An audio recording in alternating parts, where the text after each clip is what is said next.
بسم اللہ الرحمن الرحیم۔ السلام علیکم ورحمۃ اللہ وبرکاتہ۔ الحمد للہ وکفی وسلام علی عبادہ الذین اصطفی، اما بعد۔ حاضرین و ناظرین، یہ درس نمبر 1897 ہے اور آج سورۃ الزخرف کی 3 آیتوں کی تلاوت اور تشریح کی جائے گی۔ آیت نمبر 57، 58 اور 59، 57، 58 and 59۔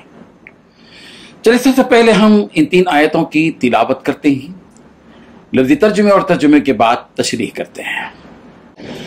اعوذ باللہ من الشیطان الرجیم، بسم اللہ الرحمن الرحیم۔ وَلَمَّا ضُرِبَ ابْنُ مَرْيَمَ مَثَلًا إِذَا قَوْمُكَ مِنْهُ يَصِدُّونَ وَقَالُوا أَآلِهَتُنَا خَيْرٌ أَمْ هُوَ مَا ضَرَبُوهُ لَكَ إِلَّا جَدَلًا بَلْ هُمْ قَوْمٌ خَصِمُونَ إِنْ هُوَ إِلَّا عَبْدٌ أَنْعَمْنَا عَلَيْهِ وَجَعَلْنَاهُ مَثَلًا لِبَنِي إِسْرَائِيلَ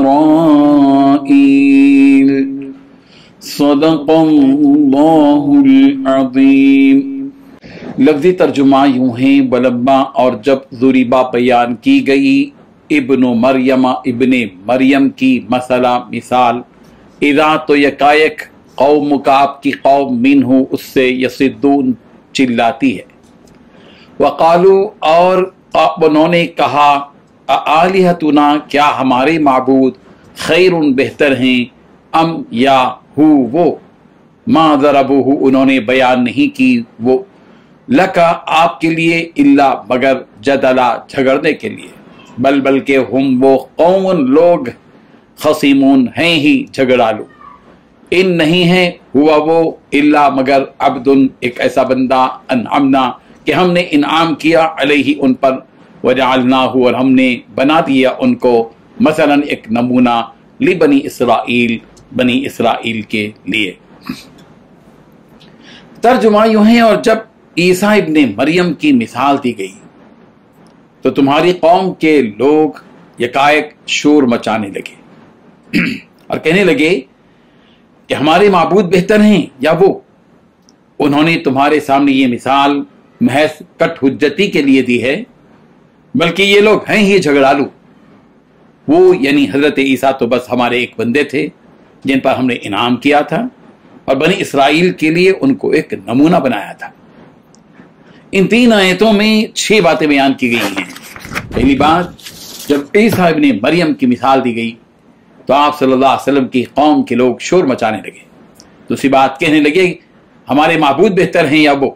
تیسری بات، انہوں نے یہ مثال آپ صلی اللہ علیہ وسلم کے سامنے صرف کٹ حجتی کے لیے دی ہے۔ چوتھی بات، اصل میں وہ لوگ ہیں ہی جھگڑالو۔ پانچویں بات، عیسیٰ علیہ السلام تو بس اللہ کے بندے تھے جن پر اللہ نے انعام فرمایا تھا۔ چھٹویں بات، بنی اسرائیل کے لیے انہیں ایک نمونہ بنایا تھا۔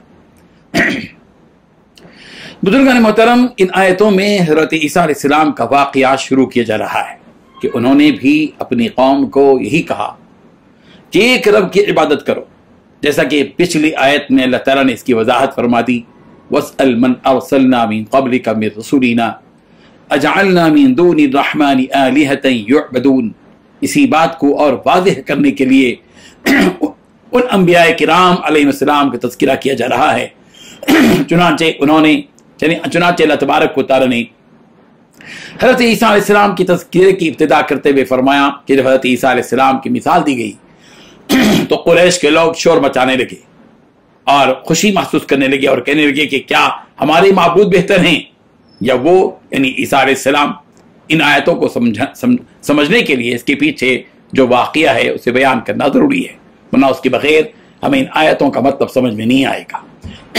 واقعہ یہ ہے کہ جب اللہ تبارک و تعالیٰ نے سورہ انبیاء کی آیت انکم وما تعبدون من دون اللہ حسب جہنم، سورۃ الانبیاء آیت نمبر 98، یہ نازل بھی جس میں کہا گیا کہ بے شک تم اور جن کی تم اللہ کے سوا عبادت کرتے ہو وہ جہنم کا ایندھن ہے۔ یہ آیت نازل ہوئی تو قریش نے عبداللہ بن زبعری سہمی رضی اللہ عنہ سے کہا، جبکہ وہ ابھی ایمان نہیں لائے تھے، تو انہوں نے کہا کہ اگر میں اس آیت کے نازل ہونے کے وقت ہوتا تو اس آیت کا انہیں جواب دیتا۔ تو قریش کی قوم نے کہا کہ تم انہیں کیا جواب دیتے؟ انہوں نے کہا کہ میں کہتا کہ آپ کہہ رہے ہیں کہ اللہ کو چھوڑ کر جس کسی کی بھی عبادت کی جائے گی وہ اور عبادت کرنے والا دونوں بھی جہنم میں جائیں گے۔ تو یہ بتاؤ کہ نصارہ جو حضرت عیسیٰ علیہ السلام کی عبادت کرتے تھے اور یہود جو عزیر علیہ السلام کی عبادت کرتے تھے، تو کیا یہ دونوں بھی جہنم میں جائیں گے جبکہ یہ دونوں ہمارے بتوں سے کہیں بہتر ہیں؟ ان کا یہ جواب سن کر قریش نے خوشی کے مارے شور مچانا شروع کیا کہ واقعی اس نے بہت ہی اہم اعتراض کیا ہے، اب محمد کے پاس اس کا کوئی جواب نہیں ہوگا، مگر اس بات کا جواب خود اللہ تعالیٰ نے دیا، ان الذین سبقت لہم من الحسنى اولئک عنہا مبعدون، کہ جن لوگوں کے لیے بھلائی پہلے سے لکھی جا چکی ہے ان کو اس جہنم سے دور رکھا جائے گا۔ حالانکہ حضرت عبداللہ بن زبعری کا یہ اعتراض نامعقول تھا، وہ اس لیے کہ اس آیت میں اللہ نے وما تعبدون فرمایا، اور لفظ ما جو ہے وہ غیر جاندار کے لیے آتا ہے، انکم ومن تعبدون کا لفظ نہیں ہے، جس سے مراد وما سے مراد بت تھے نہ کہ حضرت عیسیٰ علیہ السلام۔ الغرض ان آیتوں کے پس منظر میں اس واقعے کو بیان کرنے کے بعد اللہ تعالیٰ یہی فرما رہے ہیں کہ ان کا یہ نامعقول اعتراض بیان کرنا دراصل آپ سے جھگڑا کرنا تھا، اور یہ لوگ ہیں بھی جھگڑالو، اس لیے آپ کی ہر بات میں آپ سے جھگڑا کرنے کی سوچتے ہیں۔ ما ضربوہ لک الا جدلا بل ہم قوم خصمون۔ حضرت ابو امامہ رضی اللہ عنہ سے مروی ہے، رسول اللہ صلی اللہ علیہ وسلم نے فرمایا جب کوئی قوم ہدایت پانے کے بعد گمراہ ہو جاتی ہے تو وہ جھگڑالو بن جاتی ہے۔ یہ کہنے کے بعد آپ نے یہ آیت تلاوت فرمائی، ما ضربوہ لک الا جدلا بل ہم قوم خصمون۔ یہ ترمذی کی روایت۔ بعض مفسرین نے اس آیت کی تفسیر یوں فرمائی کہ جب اللہ تبارک و تعالیٰ نے حضرت عیسیٰ علیہ السلام کو حضرت آدم علیہ السلام کے مشابہ قرار دیا، اور یہ کہ حضرت عیسیٰ علیہ السلام کو جو اللہ تبارک و تعالیٰ نے بغیر باپ کے پیدا کیا، حضرت آدم علیہ السلام کو بھی بغیر ماں باپ کے مٹی سے پیدا کیا، تو قریش حضرت عیسیٰ علیہ السلام کا یہ ذکر سن کر شور مچانے لگے اور کہنے لگے کہ محمد تو ہم سے یہی چاہتے ہیں کہ ہم بھی محمد کو ایسا ہی معبود بنا لیں جس طرح نصارہ نے حضرت عیسیٰ علیہ السلام کو بنایا۔ یہی قول حضرت مجاہد اور حضرت قتادہ رضی اللہ عنہما کا ہے۔ ان کا یہ اعتراض تھا کہ نصارہ نے حضرت عیسیٰ علیہ السلام کو معبود بنا لیا تو جاننا چاہیے کہ یہ ان کی اپنی بناوٹ ہے، اللہ تعالیٰ نے تو انہیں یہ حکم نہیں دیا تھا، اور حضرت عیسیٰ علیہ السلام تو ان سے یہ نہیں کہا تھا کہ تم میری عبادت کرو، جبکہ وہ خود اللہ تعالیٰ کی عبادت کیا کرتے تھے، اسی ایک اللہ کی عبادت کی طرف لوگوں کو بلایا کرتے تھے۔ اللہ تعالیٰ نے فرمایا کہ ہم نے ان پر یہ انعام فرمایا کہ انہیں نبوت سے سرفراز فرما دیا، اور ہم نے انہیں اپنی قدرت کا ایک جیتا جگتا ثبوت بنی اسرائیل کے لیے بنا دیا کہ انہیں بغیر باپ کے پیدا فرمایا۔ پھر ہم نے ایسا معجزہ عطا فرمایا کہ وہ مردوں کو زندہ کرتے تھے، پیدائشی اندھے اور برس و جذام میں مبتلا شخص کو تندرست کرنے کی طاقت اللہ نے ان کو دی تھی۔ یہ سب کچھ اللہ کا عطا کردہ معجزہ تھا، وہ بذات خود اس طرح کرنے کی طاقت نہیں رکھتے تھے۔